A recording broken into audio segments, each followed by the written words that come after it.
I'm going to make another one of these today. What I like about it, it's got some space for cards and not really much else. So I don't really like carrying coins and what have you, so I tend to store receipts and get a big fat wallet. So really this just keeps things to a minimum. A few coins in there, but just some cards really. Little strap to keep the flap down. Really simple, really easy, minimal, easy to carry. So that's what we're going to make today. So I've made quite a few of these in the past, and what you can do obviously is use a cutting mat and a sharp knife to cut out your shape to make your wallet. But what I was finding is that some of the radiuses, once this is folded over, cutting this part out here can get a bit tricky, and to get it sort of precise, you know, it'd be a lot of sanding afterwards and what have you. So got a couple of different options, one of which was a die that I had made. So this is for like a clicker press. I don't have a clicker press, so I've been using a 2-ton arbor press, which you know, you'd have to put pressure on each of the corners to stamp it out of a bit of leather. This was, I think, about £25 to buy. Obviously saves quite a lot of time, and these areas here, this is the bit that I was talking about, it's quite difficult to cut this out precisely. One thing I don't really like about this is the corners are folded, bent around, so you do have a small radius on each of these corners. My design called for a sort of a 90-degree right angle here, which I wasn't able to achieve, and obviously the guys that made this, you know, did a great job. It suits me, but still there is a tolerance of the accuracy that you'll get from this. So when you fold this over to create the wallet bit there, certain bits don't actually line up precisely. So I do use this, and it does save some time, but tidy up work after is, you know, I still have to do a bit to make it work. The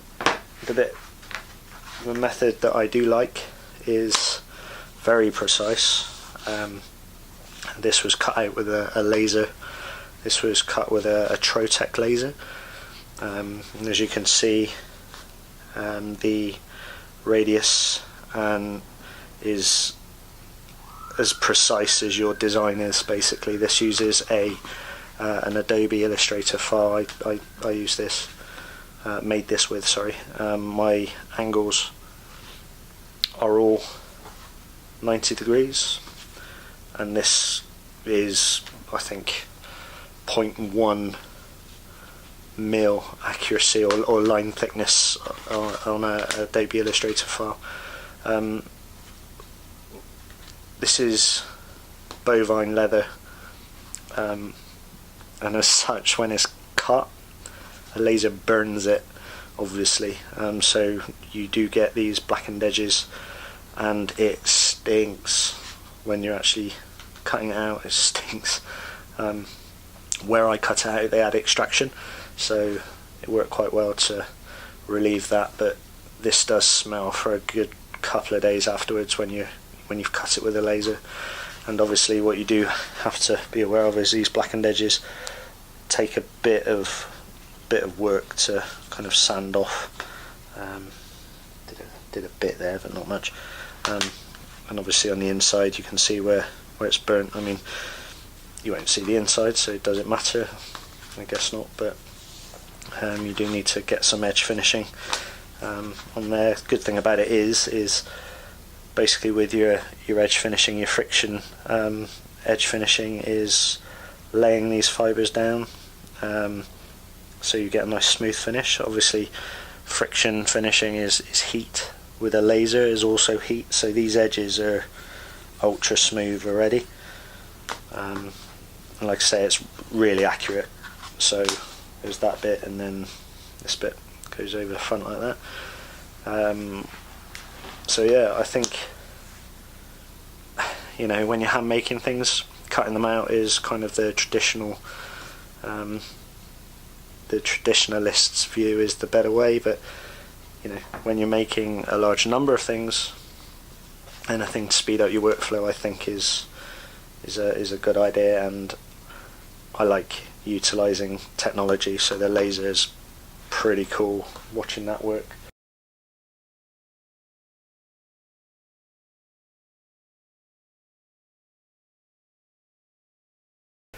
And then the die also, I've got a couple of these for repeatable cuts. So I've got one that I use for coasters, that kind of thing, and another that I use for slip wallets.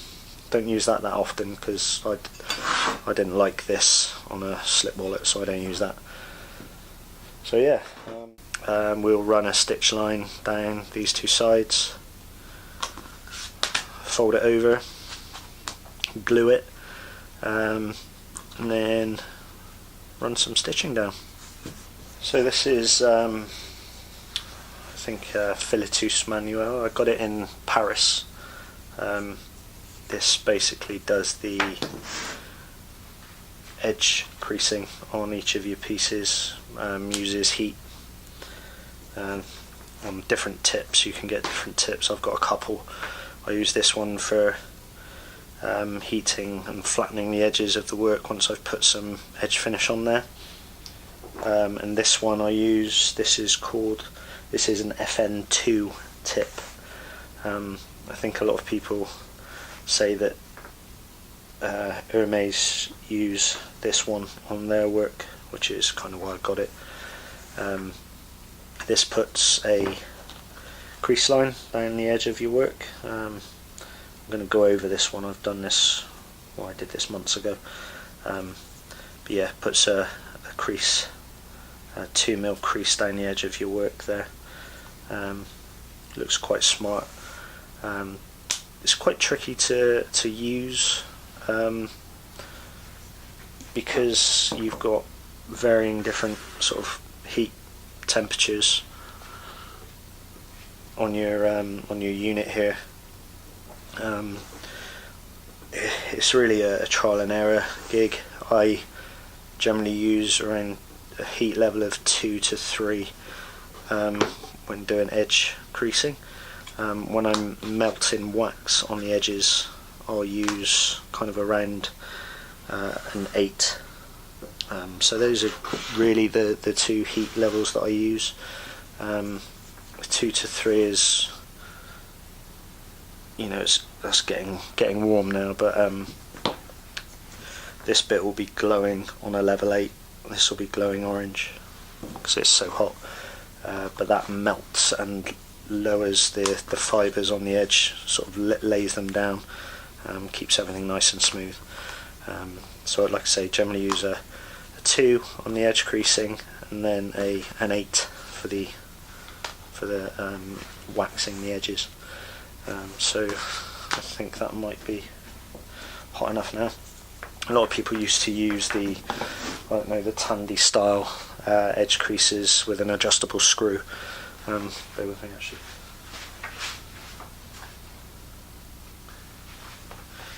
Yeah, one of these. I've got this from Tandy.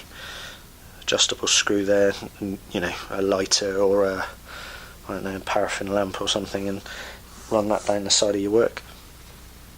Does the same thing, I think. I do use this one when I want something other than a 2mm crease. I use it sometimes on belts because of the design of the ends of this, it lays down a thicker line, which I quite like sometimes. But generally I stick to this one. I think that's as hot as it's going to get now, so let's see if we can.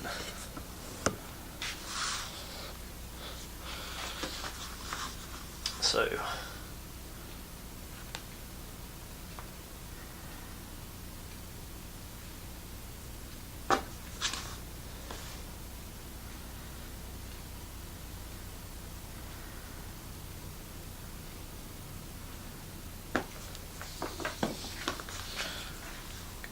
see that a bit better there. It's just a smart little addition.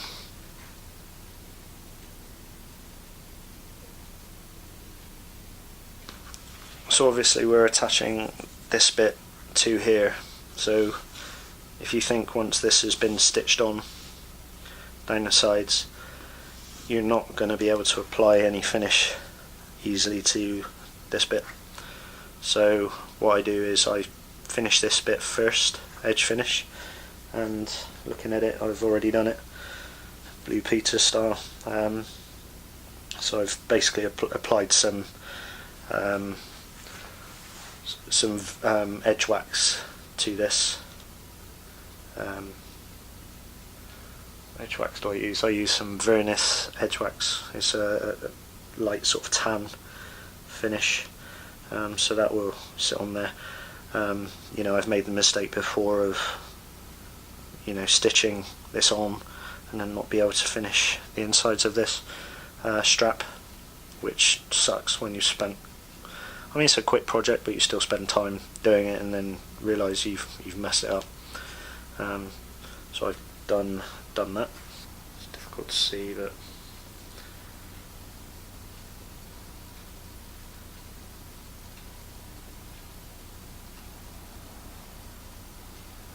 I don't generally put the creaser all the way down this line here, because this will cover part of it. It's not really such an issue, but I want this bit to be as flat when this bit is glued to it, so I don't do that until I don't finish the edges until after. And again, I've also done this edge in here because once it's folded over, you're not going to be able to finish that very easily. So what we'll do now is just run a line down, stitching line. I like to use 4mm.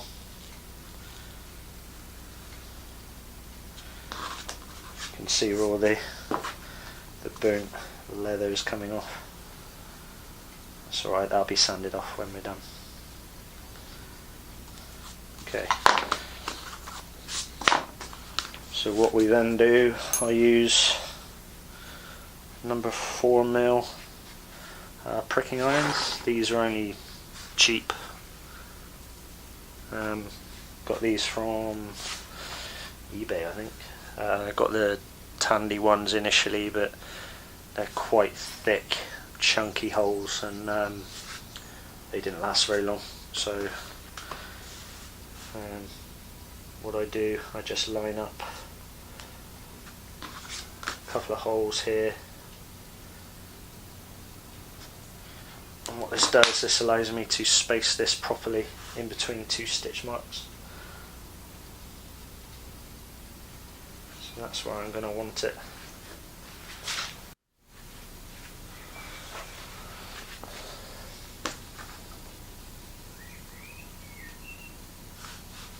So that's the hole that I want it to start on. So just give that a quick measure. 20mm. Measure the same on this side.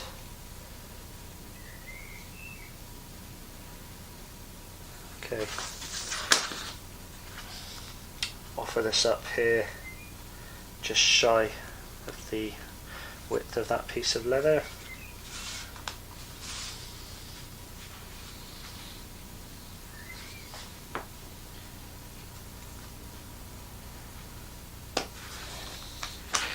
So that is the area that I'm going to glue.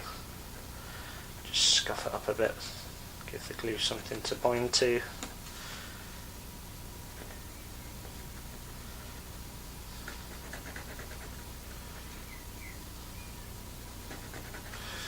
Because the rear of this leather is quite flat and smooth, Normally on some other types of leather you don't get that, it's quite rough. So I'll just scuff that up as well.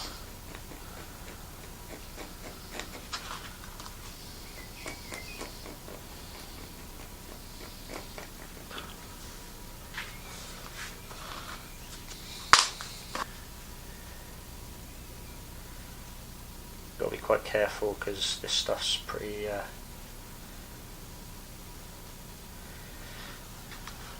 good. You get any on your fingers and it's a bit of a pain. So there, it's contact adhesive, so you glue both sides.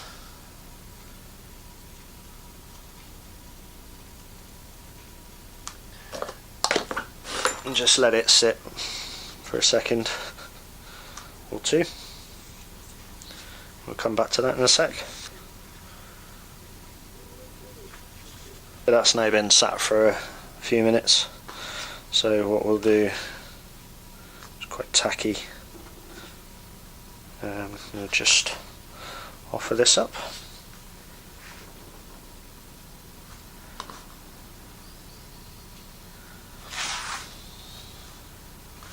Lost my mark. There we go.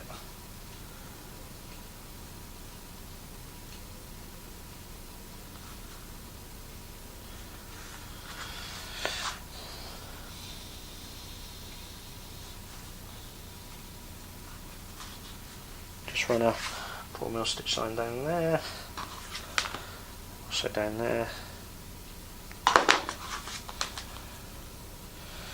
And what we can do is fold it over.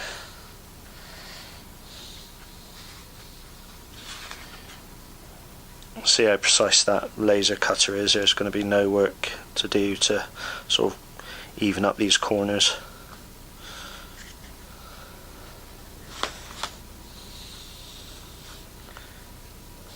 So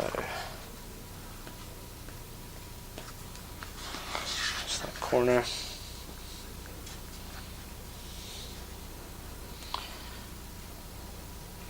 That's that corner.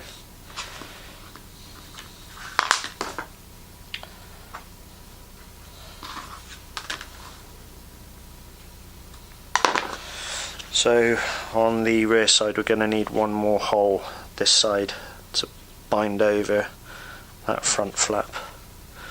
So there I've just marked where it's going to sit. So what I do, punch through a hole there and there, and that gives me how far I need to take the stitching line on this front side.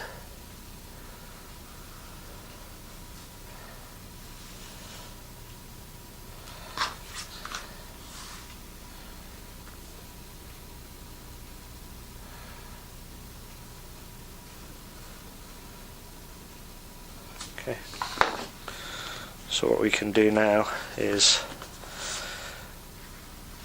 I don't like to punch through any more than, well, when I've got two sides that are going to be visible, I don't like to punch through the top layer and go straight through. I know some people do that, and it's probably to do with the sharpness of my pricking irons, but I find if I go through one layer and out the back, this side looks quite nice, but then this side it's punched through and it looks rubbish. So what I tend to do is stitch down here, count the number of holes that I've got, and then come back the other way. It works quite well for me. Again, it's probably not the right way, but it's the way I do it. So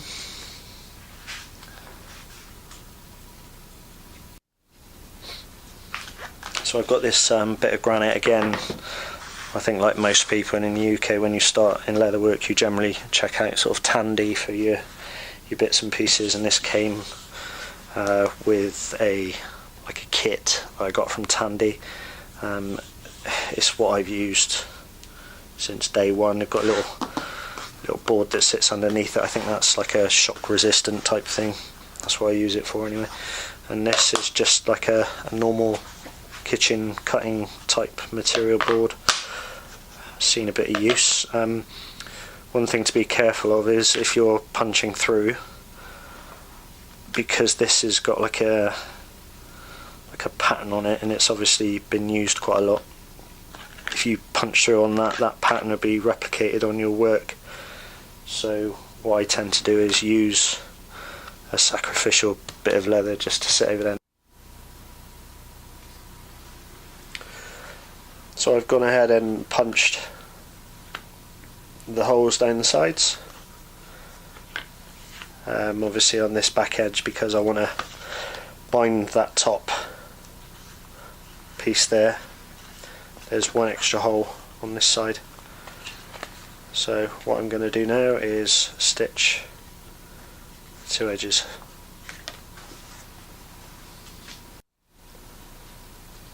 So in order to do the stitching, I'm just going to run some glue down these side edges.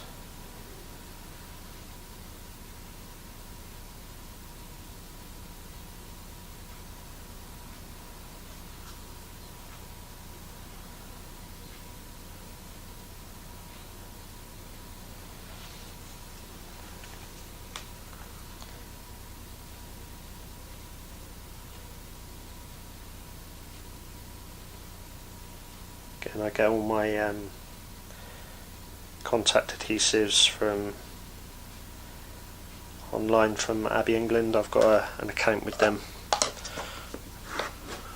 Most of my tools actually come from Abbey England now.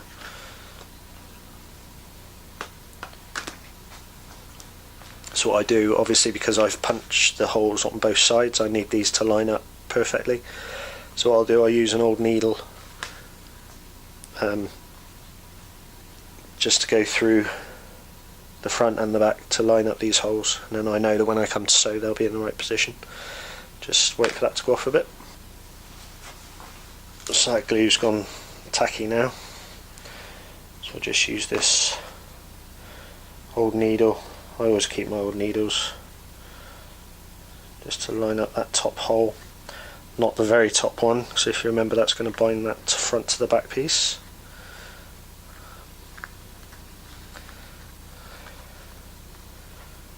And do the same on this side, again not the very top hole. Next one down, if I can get it.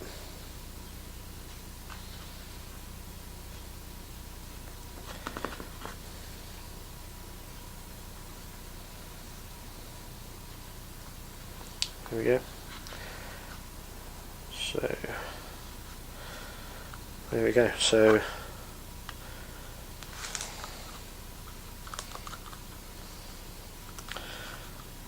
those holes are now lined up.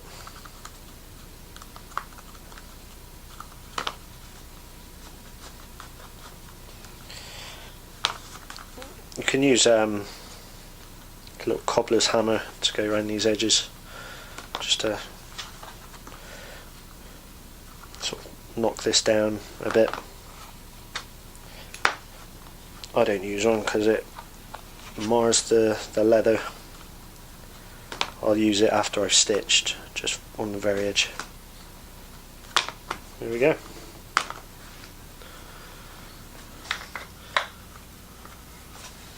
Stitching pony here.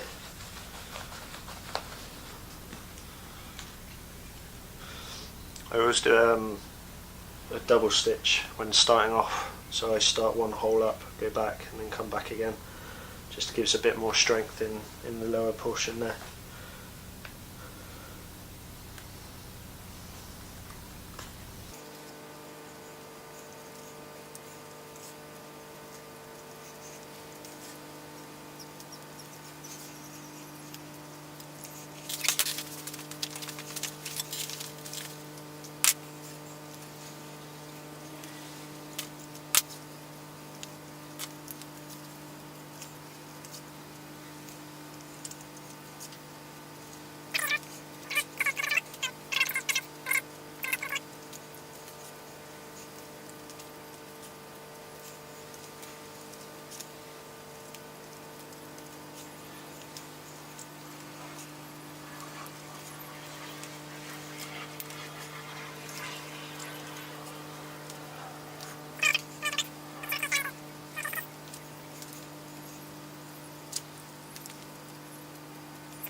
So that's the stitching done.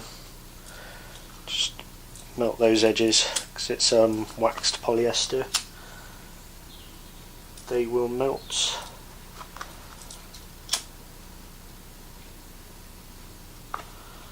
Nicely. And like I say, you can get little cobbler's hammer just to lay those stitches down a bit. So when I finish these, I always finish with the end of the thread on the inside so that it's not visible to the outsides.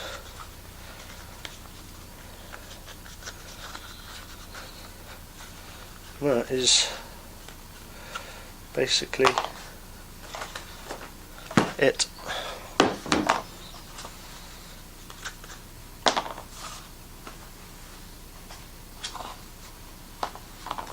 Just the edge finishing to go now.